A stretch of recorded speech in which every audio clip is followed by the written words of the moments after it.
Olá pessoal, tudo bem? Bem-vindos então a essa nossa segunda etapa. Nós vamos tratar nessa segunda etapa sobre alguns aspectos importantes relacionados à ergonomia, como o processo de avaliação ergonômica, avaliação de risco ergonômico, que podemos observar no espaço de trabalho, no ambiente laboral. E também vamos conversar um pouquinho sobre mecanismos e formas de aplicação da ginástica laboral, que é um dos suportes, um dos grandes suportes que nós encontramos hoje para favorecer a ação de um ambiente ergonômico para o trabalho e de um ambiente que pensa em uma ergonomia relacionada ao ser humano, uma ergonomia biopsicossocial e espiritual. Bom, em primeiro momento, vamos entender algumas coisas em relação ao processo avaliativo. Eu encaminhei para vocês, alguns questionários, e esses questionários em forma de formulários, como por exemplo o formulário para estresse, o formulário de proeficiência, entre outros formulários que são importantes para vocês também utilizarem eles como forma de mecanismo avaliativo do grupo em que vocês vão trabalhar quando e se supostamente forem trabalhar com a elaboração de laudos ergonômicos.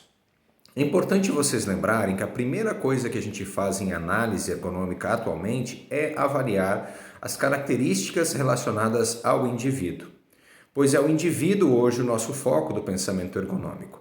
Posteriormente nós vamos para as estruturas, equipamentos e identificar de que forma o mecanismo se torna mais fácil para o desenvolvimento do trabalho com um custo energético menor.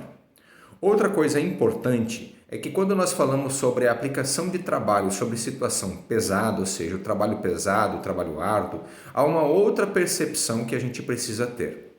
Quando a gente fala de trabalho pesado, as relações do desgaste, justamente pela característica do trabalho, elas acontecem. E se elas acontecem, elas vão acontecer de forma muito mais evidente em pessoas que não apresentarem um comportamento saudável e um comportamento cuidadoso em relação ao pensamento ergonômico. Isso é importantíssimo a gente lembrar. Então, quando a gente fala sobre ergonomia, a gente tem que sempre lembrar, primeiro momento, a gente vai para o ambiente e avalia o comportamento dos indivíduos, que pode ser através de formulários, como eu enviei para vocês, e pode ser através de uma análise geral. Quando a gente fala de avaliação antropométrica, que é um dos pontos fundamentais para a gente analisar o comportamento dos indivíduos e o comportamento daquele grupo em relação, nós temos também, novamente, que nos retornar a aspectos mais calculistas do processo de avaliação. Desculpe.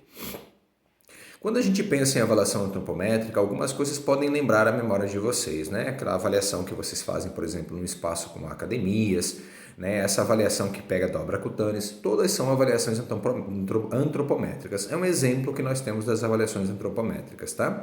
Mas não necessariamente a gente precisa submeter as pessoas a testes com máquinas, com equipamentos, para a gente ter uma percepção antropométrica e uma avaliação geral do grupo com quem nós estamos trabalhando. Coisas, por exemplo, como a faixa etária, coisas, por exemplo, como as características corporais, que são visivelmente notadas, são de antemão observadas já e podem contar como aspecto positivo para a análise do processo ergonômico. Vamos dar um exemplo? Bom, duas coisas a gente tem que notar quando a gente pensa num processo de avaliação. Primeiro, que existem avaliações com característica vertical e característica horizontal. As avaliações com característica vertical são aquelas que avaliam mais especificamente um indivíduo. Esse tipo de avaliação, quando a gente pega uma grande empresa, ela é mais difícil de ser desenvolvida porque avaliar individualmente cabe a uma relação de custo muito maior para o ergonomista e custo muito maior para a empresa. Mas, claro, existem empresas que sim, que optam, principalmente em alguns setores, não querem que todos os setores sejam avaliados assim, mas optam para que alguns setores sejam avaliados de forma vertical, aquelas avaliações mais específicas mesmo. Aí entram essas relações do questionário entregue em mãos. A pessoa recebe o questionário com um tempo para entregar esse questionário de volta. É feita uma análise quase que individual das características e necessidades daquele indivíduo. São aqueles casos que a gente comentou quando a ergonomia se faz necessária para valorizar e manter saudável um funcionário com um grande valor para a empresa ou inclusive um grupo de funcionários que apresentam um grande potencial e valor para a estrutura empresarial. Não é desconsiderar a outra equipe, Ou seja, não é desconsiderar o grupo maior que trabalha numa empresa, que move realmente a empresa. O problema, na verdade, é que nós estamos tratando de uma relação de custo-capital e que às vezes isso, dependendo da empresa, ela não quer fazer isso. Então eu preciso dar para vocês as duas ideias centrais de como pode acontecer, tanto de forma vertical quanto de forma horizontal. Bom, de forma verticalizada, então, é quando existe essa característica mais focal, mais individual. Às vezes pode analisar de forma verticalizada por setores? Pode, mas entenda que daí ela já está migrando também para uma situação mais horizontalizada. Na aplicação de uma avaliação antropométrica com características horizontais, aí é basicamente aquilo que nós falamos. A análise não se torna tão individual, mas se torna mais setorizada. É o que comumente acontece nas empresas, tá? A gente avalia os setores, então, setor de secretaria, setor de obras, né? Esses setores são avaliados de uma forma mais generalizada, com as características particulares dos indivíduos que trabalham ali, sim, mas de uma forma mais geral. Nessa característica, então, a avaliação é mais horizontalizada, pega um grupo populacional maior, diferente da avaliação vertical, que geralmente tem um foco específico em grupos muito pequenos ou até individualmente o processo de avaliação. Uma das coisas bem fáceis e que a gente consegue realizar de antemão, já de forma mais visual daquele ambiente de trabalho, é identificar as características corporais dos indivíduos, classificando eles pelo somatotipo. E não necessariamente a gente precisa fazer um teste somatológico, né? Ou seja, colocar as características físicas daqueles indivíduos no computador para que o computador nos dê a característica específica dele, mas visualmente a gente consegue já identificar e separar em três grupos, como os mesomorfos, os ectomorfos e os endomorfos.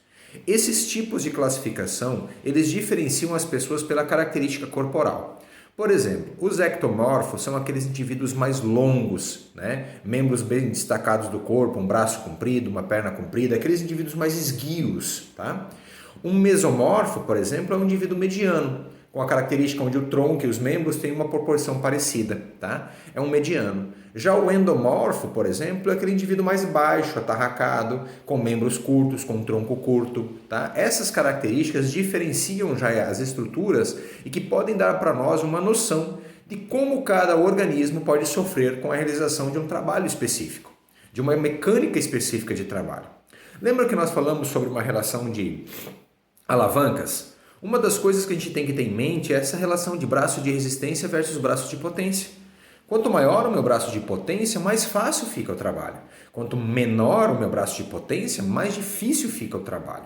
Então é importante eu identificar as relações de braço de potência e braço de resistência. Outra coisa simples é a relação do raio, né?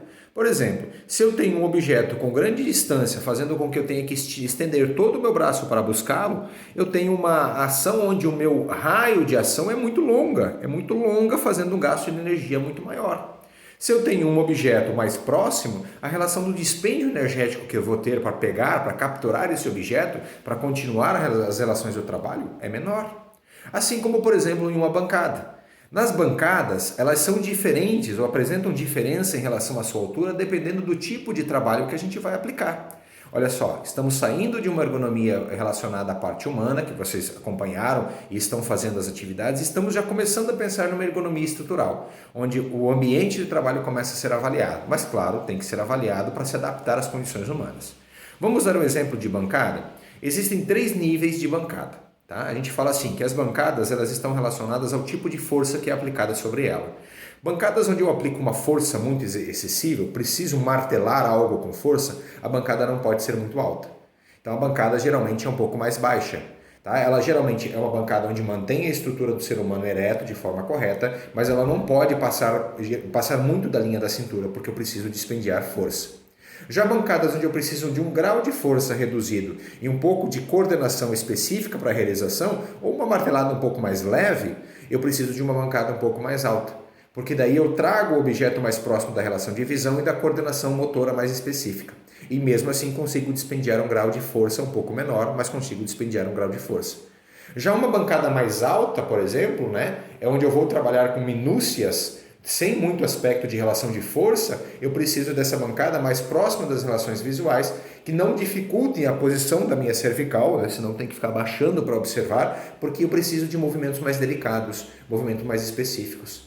Olha só, como uma relação de posicionamento de altura de uma bancada tem a ver com as relações do trabalho. Imagine um indivíduo trabalhando com uma bancada baixa, uma mesa, em objetos em pé, com objetos que precisam de minúcia. né? O que ele vai fazer? Ele vem para uma postura mais cifótica e vem para uma postura de aproximação da cabeça, onde vai forçar a musculatura cervical. Lembra da posição que a gente tanto fala, a posição do uso do telefone? O que a gente faz? Em vez de a gente pegar e trazer o telefone à nossa visão, a gente faz o quê? A gente vai até o telefone com a nossa cabeça. Mesma coisa acontece nos computadores, mesma coisa acontece com a utilização de notebooks, de tablets.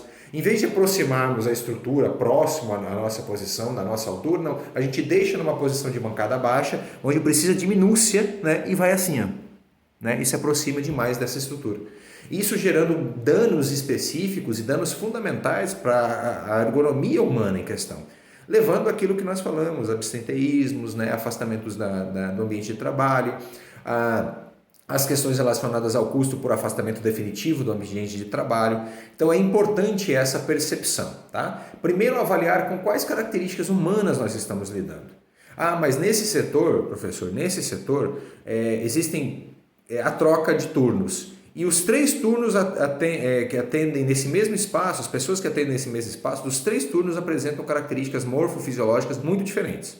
Um é endomorfo, um é ectomorfo, um é mesomorfo. Como que a gente faz? Bom, uma das sugestões daí é tentar mecanismos adaptatórios, como a utilização de banquinhos né, banquinhos ou partes mais altas para que a pessoa possa subir, o degraus, né, como, vamos dizer assim, bancadinhas com degraus, né, caixinhas com degraus que possam ser utilizados pelos profissionais em momentos diferentes e pela característica da sua estatura de forma diferente, ou então também entrarmos com uma relação mais custosa para a empresa, mas que vai trazer um benefício em relação à percepção global desse ambiente de trabalho, que é hoje nós temos bancadas já que são ajustáveis, tá? Elas são ajustáveis conforme a altura do funcionário para se adaptar às características e condições morfofisiológicas e anatômicas desses indivíduos.